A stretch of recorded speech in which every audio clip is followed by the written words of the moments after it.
Guten Morgen und herzlich willkommen zu einer neuen, bisschen verspäteten Podcast-Folge. Es ist ein Tag später, das erste Mal, I'm so sorry. Aber dafür kommt eine exklusive Podcast-Folge. Ich bin nämlich nicht alleine da. Wer ist noch bei mir? Ich bin auch dabei.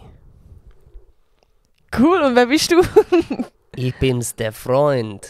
Mein Boyfriend. Der Freund und Helfer von Nati Style. Wir haben erst einmal einen Podcast zusammen aufgenommen, oder? Wir haben, glaube ich, auch gefühlt in den letzten 8 Monaten kein YouTube-Video zusammen gemacht. Ja, ich habe für die letzten 8 Monate kein YouTube-Video sonst gemacht. Das ist durchaus auch korrekt, ja. Nein, es ist ein Monat ist das letzte her. Ein Monat? Ja. Aber Freunde, schau, mein Leben ist jetzt strenger geworden. Für die meine letzte Podcast-Folge gehört haben, die wissen, was sich Grosses verändert hat in meinem Leben. Ich habe jetzt am Montag mit meinem Studium angefangen. Wir haben allgemein jetzt so viele Lebensupdates erzählen, also auch der Can. Willst du mal schon sagen, was bei dir so, ganz kurz, was bei dir los ist? Ich muss in etwas weniger als 2 Wochen aus der Wohnung raus. Ah, fuck, das ist ja auch noch, ja. Ich release von uns aus gesehen jetzt dann gerade einen Song. Wenn ihr das hört, ist er draussen. Könnt ihr auschecken. Der Podcast kommt genau gleichzeitig online. Wenn du schaffst, genau. Am 0000. Doch, sicher schaffe ich also wir sind da zuversichtlich. Das Musikvideo ist vor 3 Stunden online gekommen. Ja. Ich habe noch ein bisschen Stress gehabt, aber ich glaube, zu all dem kommen wir dann noch ein bisschen ins Detail später. Ja. Aber es würde mich mega wundern, wie hast du jetzt so die ersten Tage erlebt im Studium, so im neuen Live? Es ist so lustig. New you, new me. Es ist so lustig, weil, also obviously reden, also weißt du, wahrscheinlich hast du schon so viele Sachen, aber es ist ja gleich spannend, mal wieder im Podcast über das zu reden. Aber jetzt weiss ich gar nicht, was ich so genau erzählen soll, weil du halt, ich es viel dir schon erzählt habe. Aber also grundsätzlich, ich habe ja mega Angst gehabt. Ich habe in meiner letzten Podcast-Folge euch voll gelabert, dass ich so ein bisschen Schiss habe, nicht weiss, wie ich das Ganze wird handeln, nicht genau weiss, was auf mich zukommt und alles. Und ja, also es war voll nicht berechtigt gewesen, würde ich sagen, meine Angst. Also ja, es ist wirklich bis jetzt richtig nice. Es gefällt mir mega fest, ich habe eine mega coole Klasse. Mega coole Dozenten, wie sagt man, es sind nicht Lehrer, aber so Leute, die, also eine Art Klassenlehrer oder Klassenpersonen. Dozenten. Ja, also aber nein, Dozenten sind die weißt, die Vorlesungen machen, aber Klassenlehrermäßig. No fucking idea, mate. Ja, aber auf jeden Fall, ja, es ist richtig cool. Ich weiß gar nicht, wie viel ich selber erzählen. Kannst du mal einen Input geben? Was hast du spannend gefunden, was ich dir erzählt habe? Erzähl mal so, wie war der erste Tag, wo du so bist in die Klasse gekommen oder also grundsätzlich in die Schule, so die ersten Moment, wo man eigentlich ja so mega unsicher ist und wie so mega sucht, finde ich jetzt jemanden oder bin ich jetzt den ganzen Tag allein? Es braucht ja ein bisschen, so ist... Weißt du, was lustig ist? Es ist so funny, ich habe ja mal eine Podcast-Folge genau zu dem Thema gemacht, wenn man in eine neue Klasse kommt und all das, was man da für Tipps hat. Und ich habe no joke, einfach aus dieser Podcast-Folge, die ich damals gemacht habe, auch ein bisschen etwas für mich gelernt, weil ich habe mir das nie so aktiv überlegt und irgendwie habe ich das dann an dem Tag mega gut anwenden, dass ich einfach das Ziel habe, zum offen sein mit allen und vor allem gerade am ersten Tag auf Leute zugehen, weil das eigentlich jeder so innerlich will, also wie keiner macht den Schritt, aber jeder hofft, dass jemand irgendwie auf einem zukommt. Und ich bin dann, also wir sind dann alle so auf einer Stege gehockt, das ist so wie ein grosser, ja, es ist eigentlich nicht im Saal, sondern es ist so, wie sagt man? Ja, es ist schon ein Eingang, dort ist so eine Kantine gerade, es hat so ein paar Sitzmöglichkeiten und dann so wie die grossen Stege, die so in die ganze... Du bist ja schon mal dort rein gewesen, der ZHDK. Ja, ich habe mich dort vor dir beworben, ja, aber mich haben es nicht genommen. Du hast für Film dich beworben? Ja, voll. Genau. Das ist ein paar Jahre her. 5 Jahre jetzt. 5 Jahre, ja. Ja, auf jeden Fall sind dann nachher einfach so viele Leute gekommen, also alle von unserem Jahrgang. Und dann hat sie Rede gehalten. Auf jeden Fall links von mir ist dann so ein Girl angeguckt und ich dachte, ich nehme jetzt auch meine Eier in die Hand und spreche sie an. Und nachher das Erste, was sie sagt, Englisch. Und ich habe gesagt, shit. Nachher habe ich aber gemerkt, dass sie vom Welschen kommt. Dann habe ich noch ein bisschen französisches Skills rausgehauen. Aber irgendwie ganz nice gewesen, das hat mich ganz beruhigt. Und eigentlich noch geil, jetzt habe ich so eine französische Kollegin. Okay, ich habe sie nie mehr gesehen, aber... Maschallah. Nein, aber es hat mich irgendwie so ein bisschen beruhigt. Nachher einfach mit jemandem reden können. Und ich glaube, sie war auch mega froh gewesen, weil eben sie ist halt auf Zürich gezügelt, hat gar niemand gekannt. Ich fand mega lustig. Also ich habe dann, dann ist nochmal jemand auf mich zugekommen und die hat mich, glaube offenbar so irgendwie, ich weiß nicht ganz, ob sie mich kennt hat, aber sie hat auf jeden Fall gewusst, dass ich auch KS studiere und dass ich mit ihr in der Klasse wird sein. Und dann sind wir nachher so ein bisschen zu dritt rumgelaufen und ja, dann ist mir nachher also ist mir nachher unterteilt worden in unsere Departments. Ich bin Department Design und dann ist mir nachher am Schluss in die Klasse geteilt worden. Und da haben wir so ein bisschen Vorstellungsrunde gemacht und so. Und wirklich, also unsere Lehrer und alles, also Klassenlehrer, ich weiß nicht genau, wie man das sagt, aber es sind wirklich so jung, chillig gewesen. Wir sind auch ihre erste Klasse und so. Also es ist wirklich, einfach, es gefällt mir mega fest und es ist so lustig. Am ersten Tag, ich sehe so einen Dude und ich denke mir so irgendwie, der sieht jemandem ähnlich, den ich kenne, aber es kann nicht sein, dass der Bre da ist. Es macht keinen Sinn. Irgendwie von allem nicht. Der wohnt irgendwo am Arsch von der Welt in Basel und ich habe gedacht, was macht der Bre da? Aber ich nicht sagen, wer es war. Doch, ich warte noch schnell. Ich will das schnell, ich will es noch aufhypen. Alright, sorry. Nein, aber vor allem, ich kann mir nicht gut Gesichter merken. Vor allem, also weißt, wenn so Leute, wenn das Gesicht, also was mache ich für ein Spiel? Wenn es irgendjemand, den ich kenne, wo es Sinn macht, diese Person zu treffen in dieser Umgebung, dann erkenne ich die. Aber wenn ich eine Person begegne, wo es keinen Sinn macht, dass die dort ist, dann erkenne ich die nicht so gut. Macht das Sinn? Auf jeden Fall habe ich an ihn nicht erwartet. Und dann spricht er mich an und dann bin ich mir sicher gewesen, es ist einfach Adi sein Bruder. Mega random. Er so, hey Nati, was machst du da? Ich fange auch an zu studieren. Wir sind jetzt einfach im gleichen Jahrgang. Adi sein Bruder und ich. Das ist wirklich richtig spannend. Aber er studiert etwas anderes. Ah ja. Also, ich glaube etwas mit Musik. Aber ich weiß gar nicht, aber das ist jetzt mega wild, dass ich das in die Öffentlichkeit ziehe. Aber ja, auf jeden Fall richtig lustig gewesen. Sonst... Cool, das war so dein erster Tag gewesen. Ja, und eben jetzt haben wir am Mittwoch, also wir haben jetzt 2 Tage lang so ein bisschen Einführungszeug gehabt, alles, und eben so ein bisschen Klasse kennengelernt und so. Wir haben also ein cooles Apero und alles gehabt, habe ich noch Leute oben dran kennengelernt und es hat mich so recht ein bisschen beruhigt, weil die so ein bisschen können erzählen, wie das jetzt ist, gerade mit nebenbei arbeiten und so. Und wenn man jetzt mal fehlen etc., also das hat mich so ein bisschen runtergeholt. Und ja, jetzt haben wir am Mittwoch angefangen mit Animieren und ich habe zuerst mega Angst vor dem Thema gehabt, weil ich gar keine Ahnung hatte und dachte, meine ganze Klasse weiss das sicher schon Bescheid. Aber es ist so geil, also es ist ein geiler Dozent. Und ja, ich habe im Chandro ein paar Animierskills, die mir zeigt, was also, halt ist von meinen Skills. ich muss sagen, du animierst definitiv jetzt schon besser als ich. Also ja. Ich weiss nicht, vielleicht erwartet man nicht, dass ich animiere, aber vielleicht auch schon. Aber ich kann es definitiv nicht so gut, wie es du jetzt nach diesen 2-3 Tagen kannst. 2? Ja. Aber also ich finde es geil. Also das sind natürlich so recht crappige Animationen, aber es ist gleich schon nicht schlecht. Also weißt, du kannst inzwischen schon gewisse Effekte und ein paar Sachen erzählen. Und das finde ich noch geil. So. Also für die, die sich... Ja, sorry. Spannend.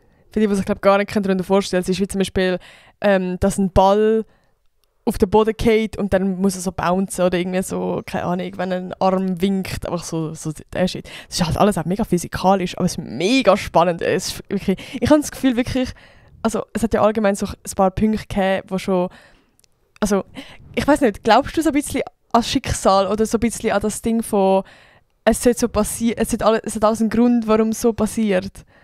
Ja, ich glaube, wir haben ein bisschen eine unterschiedliche Auffassung so von Schicksal. Ja. Weil bei mir ist so, mehr die Sachen, die passieren, werden schon ihren Grund haben. Und dass jetzt ich nicht an ZHDK bin vor 5 Jahren, wird schon seinen Grund haben. So, also weißt du, was ich meine?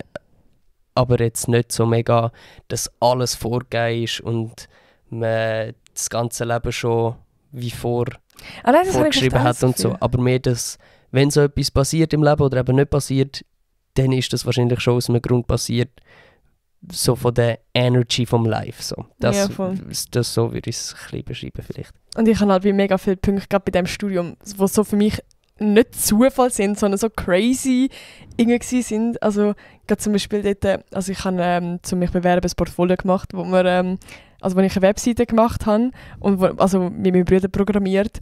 Und es ist wirklich irgendwie kurz vor Abgabe gewesen. Und es hat etwas hat nicht funktioniert. Und mein Bruder ist, also, der kennt sich eigentlich aus und er hat nicht herausgefunden, was der Fehler ist. Und er hat dann nämlich so pennen. Er war damals noch im Welschen gewesen und ich da wirklich in der Nacht, mitten in der Nacht, mega am Verzweifeln. Und dann noch irgendwie am Googlen und nichts herausfinden, nachher am Can verzweifelt am Anrufen. Der Bre war einfach in einem Lager gewesen. Jetzt kannst du weiter erzählen. Ich war ja gerade im Zivildienst gewesen, im Skilager mit der Oberstufe. Bin wirklich kurz davor, ich bin am Morgen angekommen, dann einen Tag gefahren, glaube ich, und dann am ersten Abend im Zimmer gewesen. Dann, die haben mir angerufen, voll verzweifelt, und ich habe mir das Zimmer geteilt mit einem anderen Dude, du nicht gekannt hast. Auch Zivildienst gemacht hat. Ja. Oder hat er dort eine Ausbildung gemacht? Ich glaube, er hat auch Zivildienst gemacht. Genau, ich habe ihn nicht gekannt. Also, wie wir sind sehr frisch in dieser Ding gewesen, und dann haben wir so ein bisschen über das geredet. Und ich habe irgendwie durch den Tag irgendwo im Gespräch aufgeschnappt, dass er so Informatiker ist. Und dann habe ich einfach kurzerhand, es war irgendwie 1 in der Nacht, es war schon relativ spät gewesen, so. Ja, da kannst du nicht auch pennen, alle. Er wollte pennen, ich wollte pennen, du wolltest pennen. Wir mussten am nächsten Tag wieder früh aufstehen, um auf die Piste zu gehen, so. Und dann habe ich ihn einfach gefragt, so, «Jo, kannst du uns echt helfen?» Und er so gefunden, so ein Engel. «Hey, ja, safe, schauen wir es uns an.»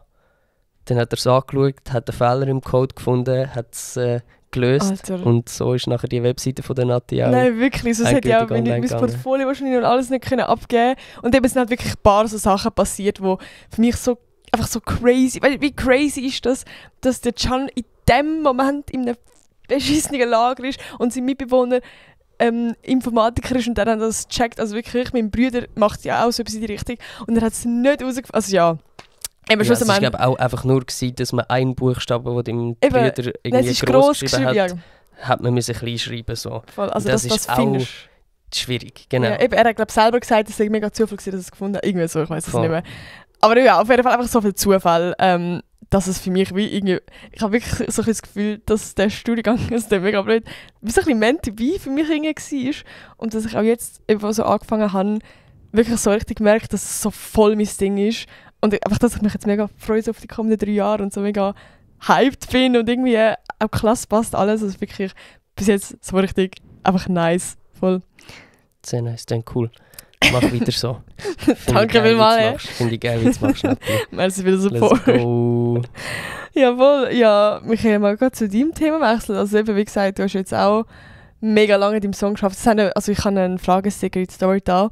Es haben ein paar so ein bisschen wissen, wie macht man einen Song, alle? Also, ist jetzt mal eine ganz tiefe Materie, aber so, ja, oder ja, vielleicht also auch, ja. Der Prozess ist auf jeden Fall in gewissen Bereichen kürzer und in gewissen Bereichen länger, aber es zieht sich dann meistens, wenn man so einen ganzen Release, wie macht schon noch, so einen Song machen, wenn das schnell float, dann hast du es am Abend. Wenn es nicht schnell float, hast du dafür eine Woche oder 2 oder es liegt ein halbes Jahr ein Song um und dann greifst du ihn irgendwann wieder auf und machst weiter. So. Also wie das ist so ein bisschen, je nachdem, in was für einem Flow du gerade bist, so, das geht unterschiedlich lang so. Ich glaube, da hat auch jeder ein einen anderen Workflow, von wie man jetzt an einen Song angeht. So. Ich produziere ja eigentlich auch die Beats alle selber und habe dann auf jeden Fall noch das zu tun. Und dann fängt man irgendwann an zu schreiben oder eine Melodie finden und dann über die Melodie schreiben. So. Es klingt, glaube ich, mehr nach einem Hexenwerk, als es ist. So, wie da. Aber es ist nicht so kompliziert. Also weißt irgendwie so, es gibt so viele Themen, wo irgendwie, du weißt, es ist schwierig, aber du kannst irgendwie so ein bisschen etwas vorstellen. Bei Musik ist für mich echt so, das ist für mich so schwierig ich wüsste nicht, wo anfangen, wenn mir jemand sagt, mach mal einen Song. Also weißt du, was ich meine? Also vielleicht so ein Lyric schreiben, das würde ich irgendwie nachher bringen. Eben. Aber so einen Beat machen, die kein Du musst ja nicht selber machen, kannst du auf YouTube einen kaufen. Ja, das habe ich mit, weißt du noch, mit Rap damals, so irgendwie, also es ist so richtig schlimm. Aber darum meine ich, so das Hexenwerk ist, glaube ich, nicht so in diesen einzelnen Punkten so. Es ist, glaube ich, dann schon, wenn man das alles wirklich so ein bisschen zusammenhängend macht, um dann auch wirklich ein Endprodukt zu erschaffen mit Musikvideo, mit ein bisschen Promo und so. Und also vielleicht so fürs Verständnis, ich bin mir gerade gar nicht mehr sicher, aber der Song ist sicher schon, also ich habe den Anfangsjahr mal in die Story gepackt, wo ich den Song gemacht habe. Ah, was? Dann ist es ein bisschen gegangen bis zum Fertigschreiben. Der ist jetzt auch nicht so lang gegangen zum Schreiben, da habe ich noch gut, bin irgendwie im Flow gewesen, hat gerade alles gematcht. Um was geht es dann? So? Also, was ist die Inspiration? Eine Baddie, so ein Bad Girl. Nati bezieht das gerne auf sich. Was? Nein, stopp! Du bist mit dem Song zu mir gekommen, den wir das erste Mal gezeigt haben. Hast du mir gesagt, du hast einen Song über mich geschrieben. Ja, es stimmt. Ja. Nicht alle Passagen, aber ein Großteil der Passagen. So. Es ist natürlich auch ein bisschen fiktiv. gemischt mit Realität.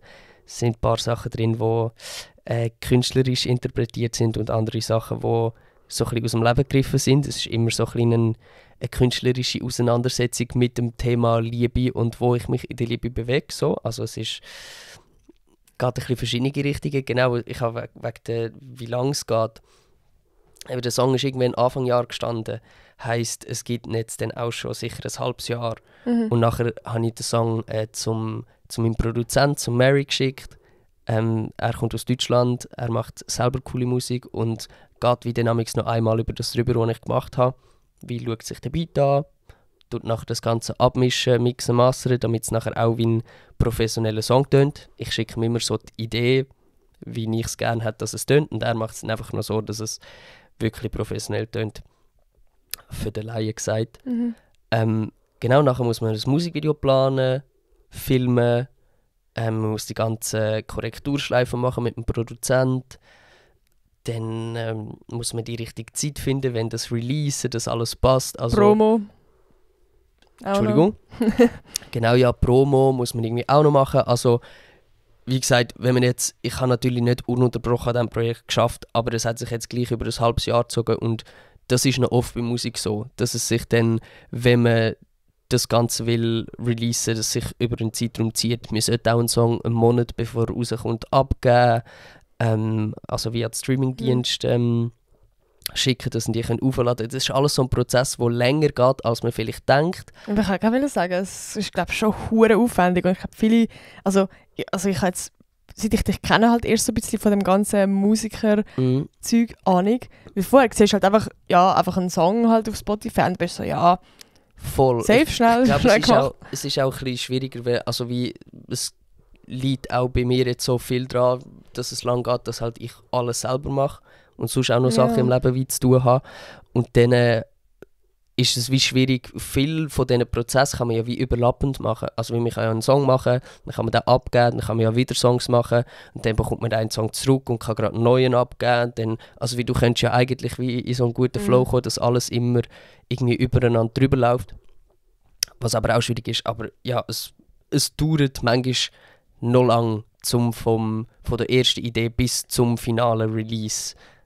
Wahrscheinlich jetzt etwa so ein halbes Jahr, 4-5 Monate. Aber ist das jetzt gebraucht? Du hast ja zum Beispiel jetzt so die ganze Beat und alles hast du ja komplett selber gemacht, oder? Gibt's jetzt, also ist das eigentlich so das Ding, dass man das selber macht? Oder gibt es auch viele, wo weißt du, das einfach irgendwo vom Internet nehmen und irgendwie abmischen? Oder dass es irgendjemand anders für einen macht und dann der Künstler quasi einfach, also die Lyrics drauf macht? Oder wie läuft die Szene so? Ja, ganz unterschiedlich. Also es gibt sicher viele, die das selber machen. Oder es gibt ein paar, die es selber machen. Es gibt auch viel, es redet man von Sessions. Da gehst du in eine Session mit einem Produzent. Entweder hat er schon ein paar Beats gemacht oder er macht gerade einen on the go. Du fängst an Lyrics, my boy. Fängst an Lyrics drüber schreiben oder irgendwie drüber freestyle oder was auch immer so. Das ist mega unterschiedlich. Das schafft auch jeder ein bisschen anders. Aber genau, entweder pickst du einfach einen Beat aus dem Internet, wo es gibt und zahlst den. Oder du gehst mit einem Produzenten ins Studio oder du hast einen Homie, der Beats macht. Genau so. Und ich bin halt so ein kleiner obsessive Boy, der einfach alles irgendwie will in der eigenen Hand haben und so dann im Kämmerchen hockt und anfängt irgendwie Musik machen. Und so liegt dann auch vieles bei mir so in der ersten Ideenentstehung. Welchen Part machst du am liebsten vom ganzen Song produzieren? So? Hey, wahrscheinlich schon dann... Boah, das ist eine gute Frage. Ich habe jetzt gedacht, habe ich noch nie gefragt. Wahrscheinlich dann schon so, dass Melodien finden und Text schreiben. Also eigentlich einen Song machen, einfach alles, oder was? Ja, also Melodie finden für den Text, also für den Gesang.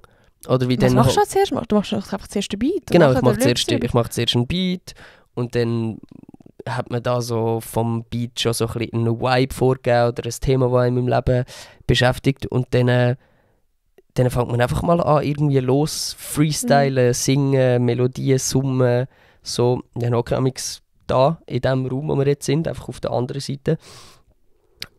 Hocke da, nehme das Mikrofon vor, lege Kopfhörer an, singe ins Mic, schaue, was geil tönt, habe vielleicht schon 1, 2 Lines, die ich dann wiederhole über 3 Stunden und dann entsteht so irgendetwas. Und das ist so ein cooler Prozess, weil du dich dann so ein bisschen verlieren kannst und dann manchmal ist es schwierig, wenn du anfängst Text zu schreiben, musst du wie so die Freiheit abgeben und dich so in ein Schema rein ein bisschen drücken, damit es am Schluss dann auch Sinn gibt und nicht einfach nach irgendwelchem Kauderwelsch stöhnt. Ja. So. Boah, ich habe gerade eine komplett andere Frage, aber Hau raus. mich nimmt gerade Wunder, könntest du dir vorstellen, zum Beispiel jetzt Musik studieren oder in die Richtung, weißt, etwas Musik studieren mäßiges machen? Also an der ZHDK gibt es ja eben Musik zum Beispiel. Hey, I don't know. Ich weiß halt nicht, ob es das, weißt, ob es auch so ein Studium auch gibt, wo so, weißt, die moderne Musik ist. Sicher. Oder ob es so immer die klassische. Ja, also besagte Person, die wir es vorher davon hatten, die macht jetzt, glaube ich, Music Production. Also wie man Musik produziert, wie man einen Beat macht und aufnimmt und abmischt. So, das, was halt ein Dude macht im Studio. Früher war das auch alles viel anders gewesen und hat viel mehr Personen gebraucht, die verschiedene Sachen machen. Und heute wird das alles viel mehr so von einer Person dann gemacht. Viel, nicht immer, viel. Genau so. Also wir können studieren, aber ich weiss nicht, mich das mega kützelt, so grundsätzlich Studium. Weiss ich jetzt nicht, ob das so das ist für mich. Ich habe jetzt, wo du angefangen hast, habe ich schon gespürt, so, dass es irgendwie ein bisschen mehr kützelt, als ich gedacht habe, weil so eine neue Umgebung, neue Leute, neue kreative Input, so, habe ich schon nochmal an die Zeit gedacht, wo ich mich habe, beworben und wollte Film studieren und das Ganze. Ja. Wäre sicher interessant gewesen, wäre wahrscheinlich auch immer noch interessant so, aber ich weiss jetzt auch nicht, ob ich das unbedingt machen müsste. Es müsste wie vielleicht dann schon ein Feld, ein Bereich sein, wo ich mich wirklich gerne aus eigener Intention noch weiterentwickeln will.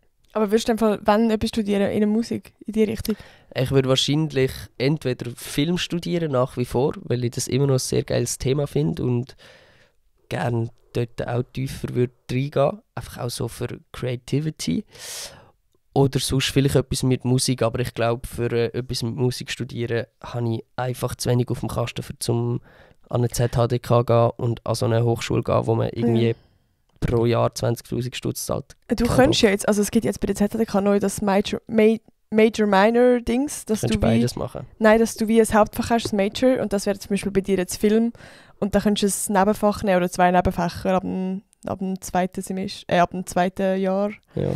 Darum könntest du vielleicht noch irgendwie so machen. Aber ja, du willst mich überreden, um zu studieren, oder was? Alter, weißt du wie geil? Ich habe noch nie, glaube ich, einen Freund an der Schule doch, zwar mein erster Freund, aber wir haben uns nicht mal angeschaut, irgendwie auf dem Pausenhof. Aber darf ich etwas erzählen? Was willst du erzählen? Das, was auch mit dem ein bisschen zu tun hat, mit dem Thema gerade jetzt. Ich habe Angst. Was? Du weißt was? Nein, ich weiß nicht was. Es geht auch um du studieren und um ich studieren. Aha, meinst du wegen dem Anmelden, oder was? Ja. Ja, erzähl. Ist das spannend? Ja, also wie apropos, ich habe auch mit dem Gedanken irgendwann geliebäugelt, mich auch bei Cast zu bewerben für Studium. Das, was ich jetzt mache. Genau, weil also, ich habe Nati auch auf diesen Studiengang gebracht, oder? Stimmt ja, das? Ja. Voll. Das habe ich in 20 Minuten sogar. Voll. Und ich habe dann ein Zeitchen haben wir so gedacht, wäre vielleicht lustig zusammen studieren. Und es wäre aber eher ein Studium gewesen, jetzt so mega in meiner Comfortzone, weil ich das Gefühl hatte, dort bin ich relativ weit. Und aber dann ist eines Tages hat mir Nati gesagt, dass sie nicht so cool fände, wenn ich auch das Gleiche studiere. Und dass ich ein Schiss hat, dass jemand von uns genommen wird oder dass ich genommen wird und sie dann nicht oder ich nachher besser bin als sie. Sie. Es war einfach so witzig. Ich bin so zu dir, also du hast mir das ja gesagt und ich bin so voll gewesen, ja, das ist genau mein Studiengang und ich bewerbe mich da jetzt. Und dann kommst du um die Ecke, ja, ich könnte ja auch noch, ich habe ja auch die Skills. Das hat sich so angefühlt, so, ja, also weißt du, bei mir ist es so bei Big Dream und bei dir ist es so, ja, mal schauen. Und also weißt du, hast halt schon sehr viele Skills. Also ich glaube, du würdest vielleicht schon gerade in diesem Bereich angenommen werden. Und gerade ZHDK schauen sie ja meistens, dass sie eine Klasse zusammenstellen mit möglichst unterschiedlichen Leuten. Und da wir halt auch ähnlich werden, würde wahrscheinlich einfach du dann angenommen werden, vielleicht ich nicht. Wir sind doch ist das auch so ein bisschen, überhaupt nicht ähnlich. weißt du nicht, ich weiß gar nicht. Ja gut, vielleicht auch nicht, aber so auf dem Social Media Ding. Also zum Beispiel, ich bin jetzt mit Aber vielen du in der bist Klasse doch viel mehr Social Media als ich. Ja, aber das ist schon ein Hintergrund. Ja, natürlich habe ich einen Hintergrund, aber ich habe das Gefühl, du bist in dem ganz etwas anderes als ich und auch von der Art und Weise, wie wir Ja, okay, Sachen fair. erzählen und umsetzen, ist doch mega unterschiedlich. Ja. Nein, Aber ich das, verstehe komplett, was du meinst. Also ich habe es dann auch eingesehen und wie gefunden, so wie ich habe das Bedürfnis jetzt nicht mega zum das zu studieren und du schon und ich habe dann auch nicht wollen, irgendwie... ja, aber also ich glaube, ich jetzt im reingrätschen. Fall, also ich weiß es gar nicht. Nein, es wäre auch doof, in der gleichen Klasse gewesen, Ja. habe ich das Gefühl. Ich so, habe dann das hockst du Gefühl, die ich habe ganze jetzt Zeit einen aufeinander. riesen Aufstand gemacht von ich will nicht, dass du das machst. Ich glaube, Nein, ich du habe hast mal so einfach- jetzt gesagt, so ja, Du hast einfach deine Bedenken geäußert, so eines, Ja, so wie ja. dass du irgendwie nicht sicher bist. Und dann habe ich gefunden, so ja, Eid. Bei mir ist so studieren, ich bin mir nicht sicher, ob ich in meinem Leben mal noch wird studieren oder irgendeine Ausbildung machen. Ja. So für alle, die es nicht wissen. Ich habe keine Ausbildung. YOLO. cool. Genau. Keine Lehre, keine Ausbildung, keine Matur. Gar nichts. Du hast schon das 10. gemacht nach der Sek. Eben, das ist eine halbe Matur wert, mindestens. Nein, aber jetzt zum Beispiel eben gerade so, wenn du jetzt würdest nachher nächstes Jahr mit Film anfangen oder so, Ja. das fände ich wieder cute, weißt du, dann wirst du dich so sehen. Cute. Ja, so den Highschool-Film nachholen, super, das fände ich schon cute. Dass wir dann so zusammen, wenn wir zusammen Highschool. wohnen, boah, das ist eine gute Überleitung eigentlich, wenn wir zusammen wohnen und dann zusammen am Morgen in die Schule gehen und dann wieder zusammen heim. Ja, gar keinen Bock. Ja, scheiße auf dich. Ja, wirklich. Gar keinen Bock. Aber das ist eine Genauso sehr wie die gute Wohnungssuche. Ja, das Die ist eine macht gute auch- Überleitung. Gar keinen Bock.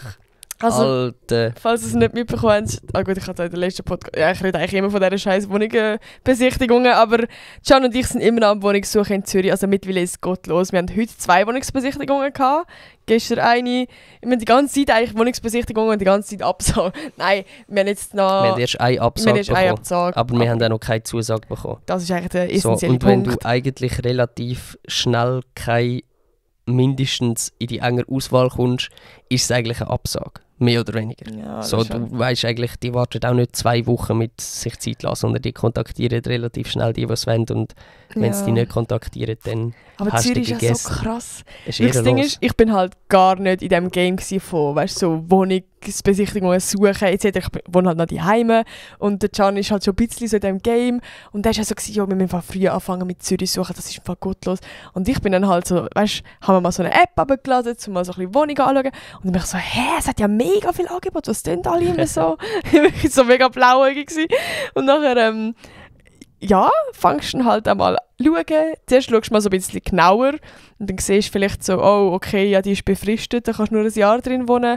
Oder, da ist vielleicht jetzt doch ein WG. Oder, die ist eigentlich komplett am Arsch für die Welt. Mhm. Oder das sind Genossenschaftswohnungen, wo du nicht, also, ja, keine Ahnung, das machen wir Ja, aus dem Grund. es ist wirklich, es ist ehrenlos. Weißt, in Zürich ist wirklich, wenn es eine gute Lage halbwegs bezahlbar ist, Ja. hast du 200 Leute an der Besichtigung mindestens. Also wirklich, es sind so viele Leute. Und Ja. eigentlich, wenn du dort bist, dann denkst du, lohnt es überhaupt, sich zu bewerben, weil die schauen wahrscheinlich deine Bewerbung nicht mal an, weil es so viele Leute hat. Ja. Und das ist halt wirklich mies. Ja, es ist wirklich scheiße. Und wenn es halt mal eine bezahlbare Wohnung gibt, wo nicht 100 Leute sind an der Besichtigung, dann ist sie meistens einfach ein bisschen wack.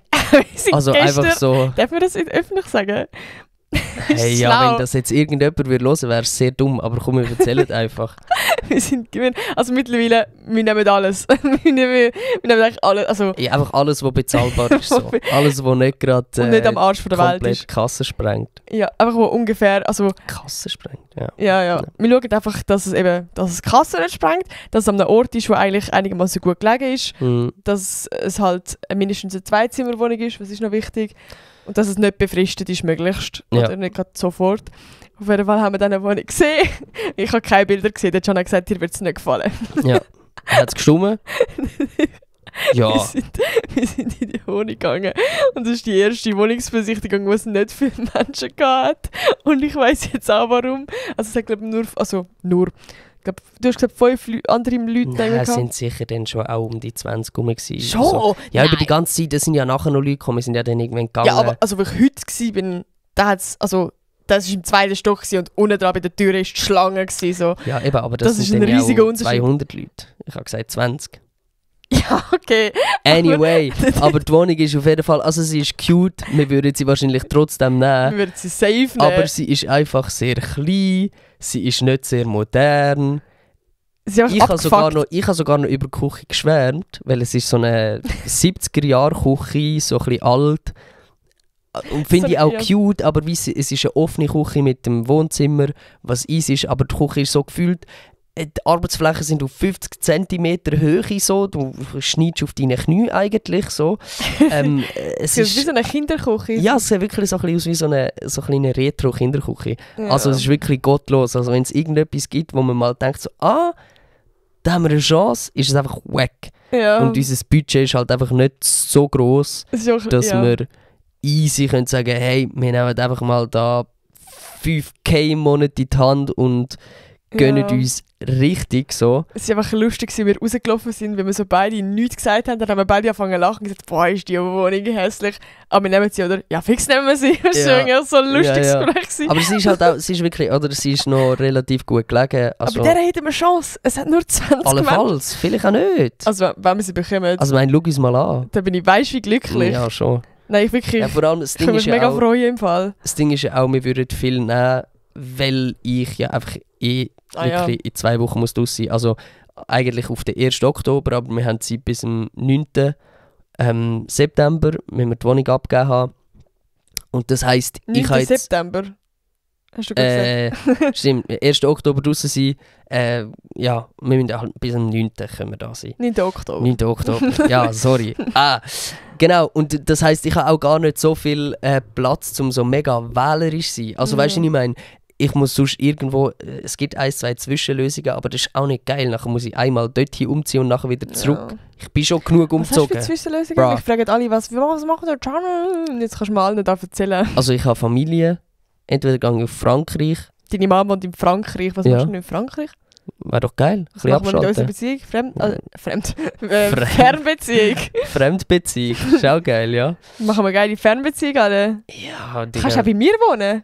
Unbedingt. Bro, ja, ein Gartenhäuschen. Geil. Geil. Würdest du es machen? Bist du lieber in Frankreich? Sicher. Ist das schlimm bei uns? Nein, bei uns ist es mega schön. Habe ich gar nicht dagegen, aber in einem Gartenhäuschen wohnen müsste ich jetzt nicht. Kannst du in mir im Zimmer wohnen? Kannst du im Lino im Keg wohnen? Beim Lino im Keg würde ich. Nein, der Lino hat, also ist übrigens unser Hase. Also wir haben 2 Hasen, die sind Stubenhasen. Mhm. Im Nest kannst du die ja, voll. Nein, Frankreich wäre eine Option, aber die Option ist eigentlich eher unrealistisch, merkst du ja selber, merken ihr alle da draussen. Bei meinem Vater, aber er wohnt auch so ein bisschen ländlicher Region, wo jetzt gerade nicht da meine Umgebung ist. Welcher Kanton ist er? Darfst du das sagen? Es ist, ich glaube, es ist Kanton St. Gallen. Okay. Also es ist dort, bin ich auch teils aufgewachsen, aber also es ist sicher mega schön und ich wäre bei meinem kleinen Bruder in der Nähe ab und an, das fände ich mega schön, aber muss jetzt nicht sein, so zurück zu den Eltern. Und es ist halt wirklich 20 Minuten vom Bahnhof laufen, es hat keinen Bus, nichts so. Also eigentlich egal, welche abschmiert, auch gefühlt eine Fernbeziehung nachher. Nein, es gibt noch eine Option, es gibt allenfalls da ein Zimmer in Winterthur, das ich übernehmen könnte, aber die sind erst am 7. aus. Ich könnte bis am 9. da, also am 9. müssen wir die Wohnung abgeben, heisst, es wird sehr knapp. Und ich habe ja nicht nur ein Zimmer voll Zeug, sondern ich habe eigentlich, das Studio ist voll Sachen, die mir gehören, in unserer Wohnung stehen Sachen, die uns gehören und in meinem Zimmer sind Sachen, die mir gehören. Also es ist jetzt nicht so, als hätte ich 3 Kartons, die gezügelt werden müssen. Gottlos. Ja, RIP. Ja, du, ey, wir sind zuversichtlich. By the way, mein Song ist vor 10 Minuten rausgekommen. Oh, ist 11 ab? Ja. Oh. Happy Release to Myself. Clap. Geil. Ich habe eigentlich einen Champagne, also einen Café de Paris. Ein Champagne! Ein Café de Paris. Fast das Gleiche, würde ich sagen. Kann ich poppen, aber jetzt ist halt mega fail. Hey, ich habe es vorher schon gesehen am FIFA, aber dann habe ich nicht so komisch intervenieren. Jetzt habe ich mich in mir darauf vorbereitet und bin dann drauf los. Also geht auschecken auf Spotify und überall sonst. Ja, Spotify. Bad Girl vom Prinz Norin. iTunes. Lass mal ein bisschen, ich kann mir reden, oder lass mal ein bisschen Playlisten, tun sie auf Dauerschleife hören. favoritisieren, Ja, dann machen habe das ich alles. Freude. Alle. Und kann irgendwann eine Wohnung in Zürich zahlen. Wäre geil. Danke. Love. Das ist wirklich, ja, also falls ihr jetzt per Zufall irgendwie jemand zulässt, der in Zürich wohnt, geile Wohnung hat und raus will. Oder eben nicht mehr in Zürich wohnt. Also ja, raus Oder will. bei einer Immobilienagentur schafft. Oder irgendjemand kennt, wo jemand kennt, wo jemand kennt. Ja, Dann sagt schreibt uns auf hey, ich Insta. kenne also ein paar Influencer, die desperate nach einer Wohnung sind. Habe ich eigentlich bei der Kamera auf Aufnahme gedrückt? Ja, Ist hast es rot? Ja. Geil. Also das wäre jetzt ein mieser Geil, Play wie gewesen. ich es mache. Ich sehe schon wieder unsere Vocalspuren. Du so komplett Oh laut, nein. ich halb am Flüstern. Ja, scheiße. Du bist immer so Maschallah. leislich. Ja, ich weiß, aber ich habe auch einfach so eine entspannte, Nein. smoothie, geile Voice. Ey, ohne Witz, das ist so pain mit dem YouTube-Videos nehmen, weil ich habe immer so laute Stimme YouTube-Videos nehmen? aufnehmen Ja, und scheisse vor auf. allem, ich weiß nicht, ob mir das auffällt, aber mir fällt das seit ich YouTube-Videos schneide, es ist aber wirklich mühsam mit dir reden. Ja. Du machst mega lange Pause. Du bist so, also, ja, das müsste man, ja, also wirklich, es Weißt ist du, was- mühsam weißt du, was und das ich in rede mir so ist? schnell. Weißt du, was das ist? Was? Das ist der Berner Anteil bei mir. Das ist so anstrengend. Ja, du bist anstrengend. Nein, Hell, der Berner. der Berner Anteil. Aber es könnte mal ein Kommentar schreiben, das auffällt. Weil eben, also gerade beim YouTube-Video schneiden, da tust du halt jede Schnaufpause rausschneiden. Und beim Channel musst du das alle 2 Sekunden machen. Dann fällt mir das so auf. Und Du seit bist ist eine ganz Arme. es ist Bei wirklich diesen alles. vielen YouTube-Videos, die du mit mir musst schneiden oder allgemein musst schneiden, ist es wirklich ganz traurig. Es kommt bald wieder mal ein YouTube-Video. Ich will eigentlich, also ohne dich. Merci. Nein, wir müssen wieder mal eins machen. Ja. Machen wir wieder mal eins? Nein. Okay. Ich will eigentlich ein Live-Update machen. Ich Mach. habe jetzt zwar da eigentlich gefühlt schon ein Live-Update gemacht. Du machst in jedem zweiten Podcast ein Live-Update. Ich Es ist schwör, eigentlich ein Es ist durchgehendes schlimm. Live-Update, der Nein. Podcast. Ja, es ist ja auch, schau, es passiert gerade so viel in meinem Ist ja Leben. gut. Ja, das nächste wird wahrscheinlich dann sein, juhu, wir haben eine Wohnung gefunden. Oder Juhu, juhu, ich wir bin haben keine schwanger. gefunden. Oder so, je nachdem. Das kann alles passieren. Nein, eben, ich hoffe jetzt, also es ist ja ein bisschen mühsam jetzt, dass es einen Tag später müssen kommen, aber es ist wirklich, also ich habe das Gleiche teilweise unterschätzt, wie Oh. krass wenig Zeit ich hatte. Ich habe jetzt Ja. die ganze Woche keine einzige gefühlt freie Minute für mich gehabt, außer wenn ich mal heimgefahren bin oder hingefahren. Aber du hast deine Sachen gefühlt besser im Griff gehabt als vorher. Ja, logisch. Vorher habe ich meine Freizeit angenossen und jetzt bin ich Ja. halt, also wie, ja, kommst halt direkt heim, musst Videos filmen und was lachst du? Ich frage mich nur, wie schaffst du das eigentlich die ganze Zeit so lange, das Mikrofon heben? Bei mir Wieso? geht mein Handgelenk sterben. Ja, ich bin jetzt Podcasterin Strong, EFZ, Alter. independent woman, Alter. Ja, Das weißt ist du, mein Arm gottlos. ist trainiert. Also, nein. Ja gut, lassen wir an dieser Stelle so stehen. Hey, ich finde, das Wetter ist auch noch schön draußen. Sind wir jetzt auf dem Smalltalk? Ich kann einfach mal so ausweichen, bitte. Ach so, ich habe es nicht mal gecheckt. Danke. Aber ja, ich weiß gar nicht, wie lange die Podcast-Folge schon geht, aber ich glaube... Sie geht 38 Minuten. Ich habe gedacht, wir sind jetzt voll bei einer Stunde. Du kannst das nicht lesen, gell? Das ist Wo auch etwas, denn? was wir herausgefunden haben. Oben links, Aber, bei dieser Zahl, die die ganze Zeit raufgeht. nein, kann ich wirklich nicht lesen. Ohne Scheiß nicht. Ich kann im Ey, Fall... das ist so lustig, wo wir sind in der Ferien waren, letztes Jahr Ja. in Sardinien, sind wir so gelaufen, sind einkaufen ins Dörfli und dann, wie sind wir drauf gekommen? Weißt du noch, wie wir sind drauf Ja, gekommen? wir sind mit dem Dörf gefahren und dann sind wir abgestiegen Nein. und wir haben Ah. nach dem Essen gesucht. Ja. Und dann ist dort hinten so, schau dort hin, als ein Restaurant. Ich so, wo weisst jetzt du das? Stimmt. Und dann so, hä, das steht. Ich so, wo zum Fick steht das? Krass, Also aber du dort siehst das wirklich, du kannst jetzt auf, was Willst du sind etwas das? Lustiges wissen? 3 Meter die Zahl nicht lesen. Ja, aber du bist auch ein bisschen näher. Yeah, gut. Aber willst du etwas Lustiges wissen? Ich war letztes Jahr an einer Messe gewesen und ich konnte schwören, dass ich eben wirklich nicht mehr so gut gesehen wie auch schon. Und du hast am besten gesehen von allen, die dort sind. Nein, ich habe einen Test gemacht und es hat geheißen, ich habe keine Sehschwäche. Und es war auf die Weite gewesen. Also Dann hast du offiziell... vielleicht eine Kurzsichtigkeit. Ja, aber, Wie soll aber man? wie ist halt die Weite? Die Nähe wäre etwas anderes. Stimmt, wenn du so nicht kannst Buch lesen kannst. Du bist halt so mittellangsichtig. Ja, das ist Ja, schon aber Digga, du Weitsicht. kannst das nicht lesen. Das ist offiziell Weitsicht. Dann bist du halt Weitsicht geschwächt. Aber eben, das bin ich nicht. Laut den Zahlen habe ich keine Sehschwäche. Ja, Aber laut das den macht Zahlen, gar aber wenn du keinen dort Sinn, vorne dann nicht hast du kannst lesen. Ja, eben! Aber dann bist du ja in dem Sinne einfach du bist auch übermenschlich durchschnittlich wahrscheinlich. Bin ich in allem. Bin ich Ah. überdurchschnittlich Habe ich menschlich. einfach funny gefunden. Sehr aber, funny gewesen. Ja, es Das war war wirklich lustig, mega lustig, alle. deine Oh mein Story Gott. vom Jahrmarkt. Ist geil, geil, wie du es machst, Nati. Gut, alle. Fühle ich, feiere ich. Würde ich genauso machen. Jetzt sind wir bei 40. Ich kann so ganz knapp Ja. lesen. Ja, jetzt sind wir bei 40. Crazy. Tatsächlich. Das ist gerade ein guter Schluss. 40. Ist das unser Schluss? Ist es das? Mit 40? 40 machen wir Schluss. Okay. Hast du ein spannendes Thema oder nicht mehr? Ey, Ich nein, hab- Nicht? nein. Meldet euch, wenn ihr Wohnung habt, hört meinen Song, Ja. unterstützt Nati bei ihrem Studium. Nein, also schau, Freunde, nächste Woche kommt hoffentlich wieder pünktlich Podcast-Folge und auch ein bisschen, ja, wo ich wieder mich mit einem Thema so ein bisschen... Ich habe es eigentlich schon im letzten Podcast Vielleicht gibt es ein besprochen. Wohnungsupdate. Ja, eben, aber dann wäre es hoffentlich nicht die ganze Podcast-Folge. Ich möchte eigentlich wieder so ein bisschen, weißt, ein bisschen tief Mehr kriegen. Themen. Genau, Ja, genau. ich verstehe, Also, aber das zweite so, ja gut, hat man. Ja. Egal. ja, also unsere erste Podcast-Folge war sehr spannend gewesen. Dort haben wir über Hast du Eifersucht jetzt die in dem Fall nicht spannend gefunden? Die ist verdammt Also wirklich, ich glaube, wir schlägeln nach dieser Folge. Ehrenlos. Nein, es hat mich gefreut. Danke, habe ich da für den Weise wieder mal. Danke, Und bist du wir dabei können gewesen. gerne das nächste Mal wieder über ein Thema reden. Schreibt doch, über was für ein Thema wir sollen reden. Gibt es so eine Podcast-Inbox? Also so, könnt ihr unter den Podcast schreiben? Ja. Könnt ihr schreiben? Ah, cool, dann schreibt es unter den Podcast. Und Also wenn für ihr nicht Podcast wisst, wie es wollen geht, slide die DMs von der Nati oder Auf mir. Instagram. Geil. Yeah. Cool, also dann wünsche ich euch noch eine wunderschöne Woche. Danke fürs Zuhören. Einen guten Wochenstart. Und die gerade pennen gehen, wünsche ich gute Nacht. Ja, so. Gute Nacht. Tschüss. Übrigens, du hast doch mal gesagt, dein Podcast kommt gleichzeitig wie mein Song. Du bist jetzt 18 Minuten im Verzug. Ja, hab deine Fresse. Und ich wünsche dir ganz viel Spaß beim das jetzt aufladen. Also, shit, alle. Okay, also, ciao. Tschüss miteinander.